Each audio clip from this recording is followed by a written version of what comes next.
અગાઉની પરીક્ષામાં પૂછાયેલા પ્રશ્નો વિશે આપણે ચર્ચા કરવાની છે। તો સંખ્યા પદ્ધતિનો આપણો પહેલો પ્રશ્ન એવો છે કે કોઈ એક સંખ્યાને 6 ગણી કરી તેને 3 થી ભાગતા 400 આવે તો તે સંખ્યા કઈ છે। કોઈ એક સંખ્યા છે, દાખલા તરીકે તે x છે, એને કેટલા ગણી કરવાની છે? 6 ગણી કરવાની છે। કેટલા ગણી કરવાની છે? 6 ગણી કરવાની છે અને તેને 3 થી ભાગતા જવાબ કેટલો આવે છે? 400 આવે છે। તો તે સંખ્યા એટલે x ની કિંમત આપણે ફાઇન્ડ કરવાની છે। તો જુઓ શું કીધું, કોઈ એક સંખ્યા દાખલા તરીકે x છે એને 6 ગણી કરવાની છે અને એને 3 થી ભાગવાની છે તો જવાબ કેટલો આવે? 400 આવે। તો તે સંખ્યા કઈ છે એટલે x ની કિંમત આપણે ફાઇન્ડ કરવાની છે। તો આ 3 દુ 6 એટલે વધ્યું શું? 2x બરાબર 400। તો આ 2 છે બરાબરની આ બાજુ જાય તો ક્યાં આવી જાય? છેદમાં આવી જાય। તો x બરાબર 400 ના છેદમાં 2 એટલે x બરાબર કેટલા આવ્યા? 200 આવ્યા। તો તે સંખ્યા કઈ છે? તો કે 200 છે, બરોબર। એના પછીનો નેક્સ્ટ પ્રશ્ન છે કે નીચેના પૈકી 4 આંકડાવાળી મહત્તમ અને લઘુત્તમ સંખ્યા નો સરવાળો કેટલો થાય?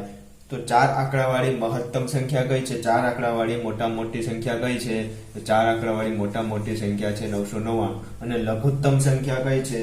તો લઘુત્તમ સંખ્યા છે 1000, બરોબર। એનો સરવાળો કરવાનો છે તો 9 9 9 ને 9 ને કેટલા થયા? 10 એટલે 10,999। આ શું છે? તે પ્રશ્નનો જવાબ। એના પછી નેક્સ્ટ આપણો પ્રશ્ન છે કે 999 તથા 3000 ની વચ્ચે 4 આંકડાવાળી સંખ્યા કેટલી છે? 999 તથા 3000 ની વચ્ચે 999 તથા 3000 ની વચ્ચે 4 આંકડાવાળી સંખ્યા કેટલી છે? તો 999 પછી કઈ આવે? તો કે 1000। તો 1000 થી 3000 ની વચ્ચે 1000 થી 3000 ની વચ્ચે 4 આંકડાની સંખ્યા કેટલી આવે? 1000 થી 3000 ની વચ્ચે 4 આંકડાની સંખ્યા તો કે જુઓ, એક તો 1000 ને ગણી લેવાનું છે આપણે 1000। તો આની વચ્ચે પહેલા તો કે 3000 માંથી આપણે 1000 બાદ કરી નાખવાના, બરોબર। એટલે કેટલા આવ્યા? 2000। 2000 વધે અને બીજું તો કે આ 1000 આપણે લેવાનું છે એટલે +1 એટલે 2001, રેડી। તો 999 અને 3000 ની વચ્ચે 4 આંકડાની સંખ્યા કેટલી આવે? 2001। એના પછીનો પ્રશ્ન છે કે બે અંકોની એક સંખ્યામાં દશકનો અંક 7 છે અને બંને અંકોનો સરવાળો કરતા અંકનો અંકનો 8 ગણો છે તો તે સંખ્યા કઈ છે? તો આને તમે ઓપ્શન ઉપરથી પણ કરી શકો છો અને જો તમારે બીજી રીતના કરવો હોય, તમારે સમજવા માટે કરવો હોય તો હું તમને કહું કે બે અંકોની એક સંખ્યામાં દશકનો અંક 7 છે, દશકનો અંક 7 છે, રેડી। ને બીજી સંખ્યા એનો એકમનો અંક કયો છે? દાખલા તરીકે p છે એ એમનો એકમનો અંક છે, p શું છે? એનો એકમનો અંક, રેડી। એટલે આ સંખ્યા કઈ છે? તો કે જેનો દશકનો અંક 7 છે એવો આપણે ગોતવાનું છે, રેડી। તો બંને અંકોનો સરવાળો એ એકમના અંકોનો 8 ગણો છે, બંને અંકોનો સરવાળો કરવાનો છે એટલે 7 નો અને એકમના અંકનો સરવાળો કરવાનો છે તો એ એકમના અંકનો કેટલા ગણો છે? 8 ગણો છે। એકમના અંકનો કેટલા ગણો છે? 8 ગણો છે। તો તે સંખ્યા કઈ છે? તો આપણે p ની કિંમત મળી જાય, p કેટલા છે ખબર પડી જાય તો એ સંખ્યા મળી જાય। તો p ને આપણે બરાબરની ઓલી બાજુ જવા દઈએ, બરાબરની આ સાઈડ જવા દઈએ એટલે કેટલી આવે? તો 7p। કેટલા આવે? 7p ને p બરાબર કેટલા આવ્યા? તો 1। તો p બરાબર 1 આવ્યા તો p ની કિંમત અહીંયા મૂકો એટલે 71 એવી સંખ્યા છે, રેડી। 71 એવી સંખ્યા છે કે જેનો દશકનો અંક 7 છે અને બંને અંકોનો સરવાળો કરતા તે કેટલા? તો કે 8 ગણો થાય, ઠીક છે। તો એના પછીનો પ્રશ્ન છે આપણો, હવે જો તમારે ઓપ્શન ઉપરથી કરવો હોય, જો તમારે ઓપ્શન ઉપરથી કરવો તો તમારે ઓપ્શન જોવાનું। ઓપ્શન કયા કયા છે તમારે? તો ઓપ્શનમાં છે તમારે જુઓ, તમારે ઓપ્શનમાં 70 છે, 17 છે, 78 છે અને 71 છે। તો તમારે શું કીધું છે કે દશકનો અંક 7 છે, દશકનો અંક 7 હોય એવા આપણે અંકો સાઈડમાં રાખવાના છે। એટલે જુઓ આમાં દશકનો અંક 7 નથી એટલે આ તો આવે નહીં, તો આ ત્રણમાંથી કોઈ એક હોઈ શકે। હવે શું કીધું છે કે બંને અંકોનો સરવાળો કરતા એકમના અંકનો 8 ગણો થાય તો આમાંથી આપણે બંને અંકનો સરવાળો કરવાનો છે। જુઓ આમાંથી આપણે બંને અંકનો સરવાળો કરીએ તો કેટલો આવે? તો કે 7 આવે। તો 7 છે એ શું એકમના અંકથી 8 ગણો છે? તો કે નથી, એટલે આ તમારો હોઈ શકે નહીં। પછી આ જોવાનું તો કે આમાં બંને અંકનો સરવાળો કરીએ તો 15 આવે, તો 15 શું આનો 7 ગણો છે? એકમના અંકનો 8 ગણો છે? તો કે ના, તો આ તમારો ઓપ્શન આવે નહીં. તો હવે આનો સરવાળો કરવાનો છે. તો આનો 8 આવે, તો 8 આવે તો શું તે એકમના અંકનો 8 ગણો છે? તો આનો ગુણ્યા તમે 8 કરો, આના ગુણ્યા તમે 8 કરો તો તમને આવી જાય. એટલે તમારો આ જવાબ તમારો સાચો હોય. ઠીક છે. તો હવે આપણે આના પછીનો પ્રશ્ન છે, જુઓ કે બે અંકોની એક સંખ્યાના અંકોનો સ્થાનની ફેરબદલી કરતા મળતી સંખ્યા મૂળ સંખ્યાના 9 વધુ છે, તો તે સંખ્યા કયા વિકલ્પમાં આવેલી છે? તમારે વિકલ્પ જોવાનો છે, વિકલ્પ. બરોબર. તો એમાં જેમ કીધું એમ વારાફરતી તમારે વિકલ્પ ચકાસતો જવાનો છે. એ વિકલ્પમાં તમારે 27 છે, તો પેલા 27 ને જોવાનું. 27 માં શું છે કે બે અંકોની એક સંખ્યાના અંકોની અદલાબદલી કરવાની. તો 27 છે તો એનો અંકની અદલાબદલી કરો તો 72 થાય. તો શું છે, મળતી નવી સંખ્યા મૂળ સંખ્યા કરતા 9 વધુ છે. તો શું આ 27 છે એ 72 ને 27 નો તફાવત 9 વધુ છે એનો અર્થ શું થાય? તો તફાવત કેટલો આવે? 9 આવવો જોઈએ. તો શું 9 આવે? તો કે નથી આવતો. તો હવે એ તો ન હોઈ શકે, એટલે એ તો આપણે ઓપ્શનમાંથી આવે જ નહીં. બીજું છે 38. તો એના બી ઓપ્શનમાં 38 છે. તો 38 છે તો એના અંકોની અદલાબદલી કરીએ તો 38 છે તો શું થાય? 38 છે તો 83 આવે. તો શું આ બંનેનો તફાવત 9 આવે? આ બંનેનો નથી આવતો. ઓપ્શનમાં આ પણ તમારો હોઈ શકે નહીં. આ પણ ઓપ્શન બી પણ તમારો ન આવે. તો હવે શું છે? તો કે સી છે. ઓપ્શન શું છે? Option C. ઓપ્શન સી માં શું છે? 87 છે. 87 છે. તો એનું અંકોની અદલાબદલી કરો તો 78. તો આ બંનેનો તફાવત કેટલો છે? તો આ બંનેનો તફાવત તો 9 છે. તો જોવાનું, આગળ જવાનું. 65 છે. 65 છે તો કેટલા થાય? 56. તો આ બંનેનો તફાવત એ કેટલો છે? તો કે 9 છે. ઠીક છે. એથી આગળ જઈએ તો 46 આવે. તો 46 છે તો એનો 64.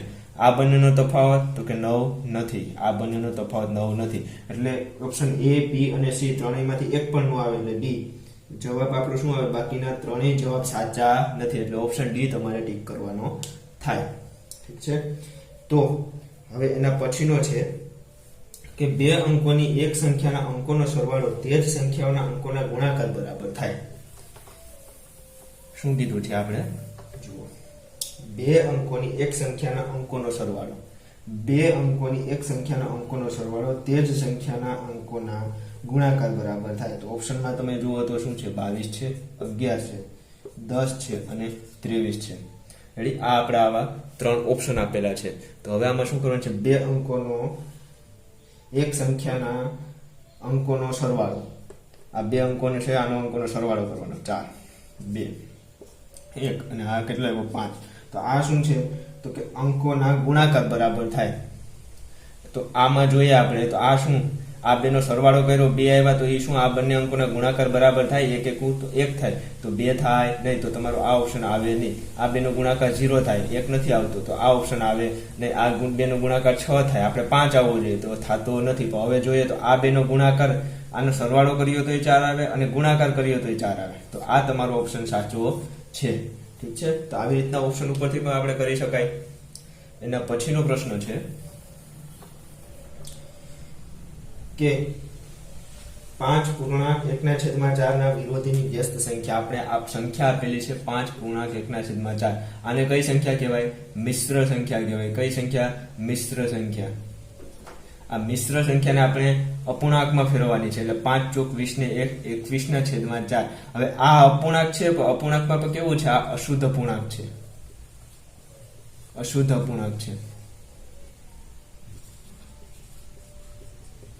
બરોબર?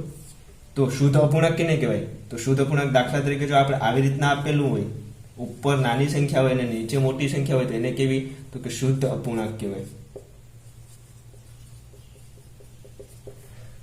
આપણે એવું આપેલું નથી. તો અશુદ્ધ અપૂર્ણાંક છે. ઠીક છે.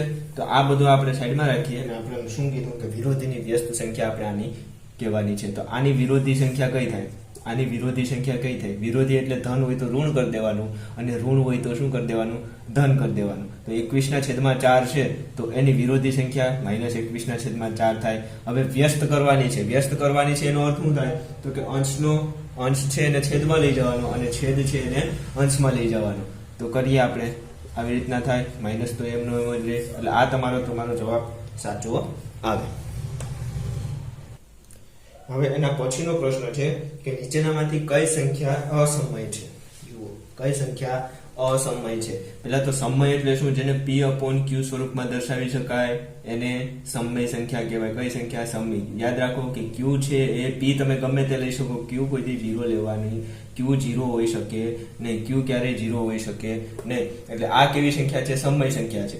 તો આપણે શું કીધું છે તો કે નીચેનામાંથી કઈ અસમય સંખ્યા છે? તો આપણે ઓપ્શન કયા કયા આપ્યા આપણે જરાક લખીએ. 0.2 √x.69 1/3 અને પાઈ. આવી રીતના આપણે ઓપ્શન આપેલા છે. તો આ 0.2 છે એ શું છે એ પણ જુઓ. અને આપણે 1/5 લખી શકાય. એટલે આ શું p/q સ્વરૂપમાં આવી ગયું. એટલે આ સમય છે. આ 169 છે ને આપણે આવી રીતના લખી શકાય. શું એટલે ઉપર 13 ને નીચે 10. એટલે આ p/q સ્વરૂપમાં આવી ગયું. એટલે આ પણ સમય છે. આ 1/3 એ તો સમય જ છે. પરંતુ પાઈની કિંમત કેટલી થાય? 3.14. આવી રીતના અસંખ્ય સુધી લખી શકાય. તો આ શું છે? આ શું છે? અસમય સંખ્યા છે. કેમ કે આને આપણે p/q સ્વરૂપમાં દર્શાવી શકાય નહીં. એટલે પાઈ કેવી છે? અસમય સંખ્યા છે. છે કે બે અંકડાની એક સંખ્યાના દશકનો અંક એકમના અંકથી 3 ગણો છે. શું કીધું? આપણે એક સંખ્યા લઈએ, દાખલા તરીકે બે અંકડાની એક સંખ્યા છે p અને બીજું છે q. ઠીક છે. તો એમાં દશકનો અંક એકમના અંકથી 3 ગણો છે. દશકનો અંક છે, દશકનો અંક. દશકનો અંક એટલે કે p છે એ એકમના અંકથી કેટલા ગણો છે? એકમના અંકથી 3 ગણો છે. એટલે આને આવી રીતના દર્શાવી શકાય. તમે ઓપ્શન ઉપરથી પણ કરી શકાય, પણ ઓપ્શન ઉપરથી આપણે કઈ રીતના કરવું આ જે રીત છે એના પછી હું તમને કહીશ. તો 3 ગણો છે. જો અંકોની અદલાબદલી કરવામાં આવે, અંકોની અદલાબદલી કરીએ એટલે શું થાય? તો કે q અને p આવી રીતના થયું. તો શું થાય? તો મળતી નવી સંખ્યા મૂળ સંખ્યાથી 36 જેટલી નાની છે. મળતી નવી સંખ્યા મૂળ સંખ્યાથી 36 જેટલી નાની છે. તો હવે જો હું તમને કહું, મળતી નવી સંખ્યા એટલે આપણે જો આપણે 21 ને લખવા હોય, અહીંયા ધ્યાન રાખજો, આ બધું આગળ ભૂલી જાજો. 21 ને લખવા હોય તો કઈ રીતના લખાય? તો આ 2 છે, દશકના સ્થાને છે, એટલે 20 + 1. 20 + 1 એટલે 21 થાય. આવી રીતના લખી શકાય. હવે જો એક સંખ્યા કીધી હોય કે 35 ને લખવું હોય તો 30 + 5. 30 + 5 લખાય ને. તો એવી જ રીતના આપણે શું છે, અહીંયા pq છે, pq ને લખવું હોય તો કઈ રીતના? તો કે 10p અને 10 વડે ગુણવાના વત્તા q. આવી રીતના લખી શકાય. એના બરાબર શું છે? 10q વત્તા p. તો હવે એક જોજો, અંકોની અદલાબદલી કરવાની. શું કરવાની છે? અંકોની આને આવી રીતના લખી શકાય અને આવી રીતના લખી શકાય. અંકોની અદલાબદલી કરતા મળતી નવી સંખ્યા મૂળ સંખ્યા કરતા 36 જેટલી નાની છે. મળતી નવી સંખ્યા મૂળ સંખ્યા કરતા 36 જેટલી નાની છે. તો મળતી નવી સંખ્યા આ છે એ મૂળ સંખ્યા કરતા કેટલી? 36 જેટલી નાની છે. 36 જેટલી નાની છે. તો આમાં હું 36 ઉમેરું ત્યારે એ આના બરાબર થાય. આના બરાબર. તો હવે શું કરવાનું છે? p ની કિંમત છે ને q ની કિંમત આપણે ફાઇન્ડ કરવાની છે. તો p = 3q છે. તો 3q અહીંયા મૂકવાના છે p ના સ્થાને. તો આના સ્થાને તમે 3q મૂકો તો અહીંયા 30q આવી જાય વત્તા q. ને અહીંયા 10q તો છે, q તો એમને રહેવા દેવાના. અને p ના સ્થાને શું? 3q મૂકવાનું પ્લસ 36. એના પછીના સ્ટેપમાં શું થાય? તો કે આ 3q છે, 10q અહીંયા 30q છે ને અહીંયા 10q છે. ઠીક છે. તો અહીં q બધી ભેગા છે તો શું કરવાના? અહીંયા 31q બરાબર 13q વત્તા 36. તો 31 માંથી 13 જાય તો 18q બરાબર 36. તો q બરાબર શું આવ્યા? 2. q બરાબર તમને શું મળે? 2. હવે આ q બરાબર 2 ની કિંમત ક્યાં મૂકવાની છે? તમને અહીંયા મૂકવાની છે. એટલે q બરાબર 2 ની કિંમત મૂકો તો p બરાબર શું આવે? તમને 6 આવે. તો હવે p ને q મળી ગયા. એટલે આપણે શું કીધું છે? તો મૂળ સંખ્યા શોધો. આ એની મૂળ સંખ્યા છે, મૂળ સંખ્યા છે. તો p બરાબર આપણે 2 છે અને q બરાબર કેટલા છે? 6 છે. એટલે એ સંખ્યા કઈ થાય? 26 થાય. આવી રીતના આ કન્સેપ્ટ છે. આનાથી પણ તમે સમજી શકો છો. પરંતુ હવે આપણે પરીક્ષામાં એટલો સમય હોય નહીં. તો પરીક્ષામાં કઈ રીતના કરવાનું જુઓ એ પણ હું તમને કહું. આપણે ઓપ્શન આપેલા છે, ઓપ્શન જુઓ. ઓપ્શન જુઓ શું છે? 62, 32, 26 અને 23 આ ઓપ્શન છે. આ શું છે? ઓપ્શન છે. તો હવે આપણે જેમ કીધું એમ કરવાનું, બે આંકડાના અંકોનો દશકનો અંક એકમના અંકથી 3 ગણો છે. તો આપણે જોવાનું કે ભાઈ દશકનો અંક છે એકમના અંકથી 3 ગણો હોવો જોઈએ. તો અહીંયા 3 ગણો છે તો કે હા, અહીંયા 3 ગણો છે તો કે ના, એટલે આ ઓપ્શન તો હોય નહીં. અહીંયા 3 ગણો છે તો કે ના, તો આ ઓપ્શન નો હોય. અહીંયા 3 ગણો છે તો કે ના, આ ઓપ્શન નો હોય. તો ડાયરેક્ટ આવી ગયા, આગળ પ્રોસેસ કરવાની જરૂર જ નથી, કેમ કે આ 3 તો હોય જ નહીં. તો શું હોય? આ જ તમારો હોય. તો ઓપ્શન એ તમારો સાચો પડે. બરોબર, એથી આગળ જઈએ. એક સંખ્યામાંથી 8 બાદ કરી, એક સંખ્યામાંથી 8 બાદ કરી અને 5 વડે ભાગતા તે જ સંખ્યામાં 13 ઉમેરી 8 વડે ભાગીએ તો જવાબ સરખા આવે.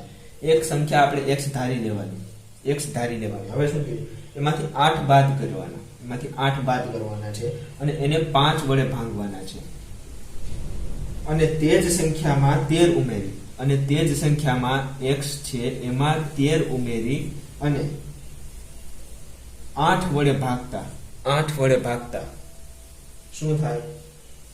8 વડે ભાગીએ તો જવાબ સરખા આવે. એટલે આ બંનેના જવાબ કેવા આવે? સરખા. ને છે બરાબરની આ બાજુ ગયા એટલે આની સાથે ગુણાકારમાં આવશે ને 5 છે એ આની સાથે ગુણાકારમાં આવશે. તો કરીએ 8x ઓછા 8 બરાબર 5x વત્તા 13. તો 8x ઓછા 64 બરાબર 5x વત્તા 65. બરોબર, તો 8 માંથી 5 જાય તો આ બાજુ 3x વધે અને આ બરાબર ને આ બાજુ લઈએ તો 65 માં 64 ઉમેરાય તો 129. તો x બરાબર 3 ચોક 12 અને 3 તેરી 9. તો તે કેટલા હશે? આપણો જવાબ શું આવ્યો? 43. ઠીક છે, તો ઓપ્શન તમારે સી 43 આવે. હવે એના પછીનો નેક્સ્ટ આપણો પ્રશ્ન છે કે કોઈ એક સંખ્યાને 56 વડે ભાગવાથી શેષ 29 વધે. જો તે સંખ્યાને 8 વડે ભાગીએ તો શેષ કેટલી વધે? પહેલા તો આપણે 56 વડે ભાગવાની છે. તો 56 વડે ભાગવાથી શેષ કેટલી વધે? 29 વધે. તો આપણે 56 વડે કોઈ એક સંખ્યાને ભાગીએ તો આપણે દાખલા તરીકે 56 લઈએ અને એમાં 29 તમારે ઉમેરી દેવાના. આ પહેલું સ્ટેપ છે. એમાં 29 તમારે શું કરી દેવાના? ઉમેરી દેવાના. એટલે 9 ને 6 15, 15 નો 5 વધા પડી 1, 5 ને 6 ને 2 7 ને 8. તો હવે આ 85 છે એને તમે કેટલા વડે? તો કે 56 વડે ભાગશો, 56 વડે ભાગશો તો 56 એકુ 56. તો શેષ કેટલી વધશે? શેષ કેટલી વધશે? તો કે 29 વધે. શેષ કેટલી વધે? 29 વધે. હવે એ જ સંખ્યા છે, એ જ સંખ્યા એટલે આ 85 છે. કઈ છે? આપણે 85 છે, એને 8 વડે ભાગવાની છે. કઈ સંખ્યાથી? 8 વડે ભાગવાની છે. તો શેષ કેટલી વધશે? 8 એકુ 8 ઉપરથી તમે 5 વડે શેષ કેટલી વધશે? 5 વધશે. તો ઓપ્શન નંબર બી તમારો સાચો છે. કઈ રીતના કર્યું? પહેલા તો આપણે એ સંખ્યા, એવી સંખ્યા ગોતવાની છે કે જેને આપણે 56 વડે ભાગીએ તો શેષ કેટલી વધે? 29 વધે. તો 56 વડે ભાગીએ એટલે 56 એકુ 56. પહેલા તો 56 માં તમારે 29 ઉમેરવાના. આ શું કરવાને કર્યું? કેમ કે 56 એકુ 56 થયા એટલે શેષ 0 વધ્યો. હવે જો એમાં 29 ઉમેરીએ, 29 ઉમેરીએ તો આપણે શેષ 29 વધે. ઠીક છે, 56 માં એટલે આપણે કેટલા આવ્યા હતા? 85 આવ્યા હતા. તો આ 85 માં 85 ભાગ્યા તમે 56 કરો તો તમારે 56 એકુ 56. ઠીક છે, તો 85 માંથી 56 જાય તો શેષ કેટલી વધે? શેષ કેટલી વધે? 29 વધે. તો હવે આ જ સંખ્યા એટલે 85 એને તમારે 8 વડે ભાગો તો શેષ કેટલી વધવાની છે? શેષ કેટલી વધવાની છે? 5 વધવાની છે. તો ઓપ્શન તમારો બી સાચો છે. એથી આગળ જઈએ. 1 થી 200 ની વચ્ચે 5 થી ભાગી ન શકાય તેવા કેટલા આંકડા આવે? તો પેલા તમારે શું જોવાનું? તો કે 1 થી 10 ની અંદર 5 વડે ભાગી શકાય તેવા કેટલા આવે? જુઓ, 5 એકુ 5, 5 દુ 10, 5 તેરી 15, 5 ચોક 20, 25 25 25, 25 5 6 30, 5 7 5 25 25. બરોબર, આ 25 તમે રાખો, 25 સુધી રાખો. રેડી? તો અહીંયા કેટલા આવ્યા? 1 થી 25 તમે લ્યો તો એની અંદર કેટલા આવે? 1 થી 25 ની અંદર તમે કેટલા આવે? તો 5. એવા 5 અંકો આવે જેને 5 થી ભાગી શકાય. આ શું છે? ભાગી શકાય. જેને ભાંગી શકાય તેવી સંખ્યા છે. ઠીક છે, 1 થી 25 ની અંદર 5 આપણે શું છે? ભાંગી શકાય તેવી સંખ્યા છે. તો હવે શું કરવાનું? તો હવે 1 થી 25 ની અંદર કેટલી છે? 5 છે. તો એવી જ રીતના 25 થી 50 ની અંદર કેટલી છે? 5 છે. 25 થી 50 ની અંદર 5 હશે એવી જ રીતના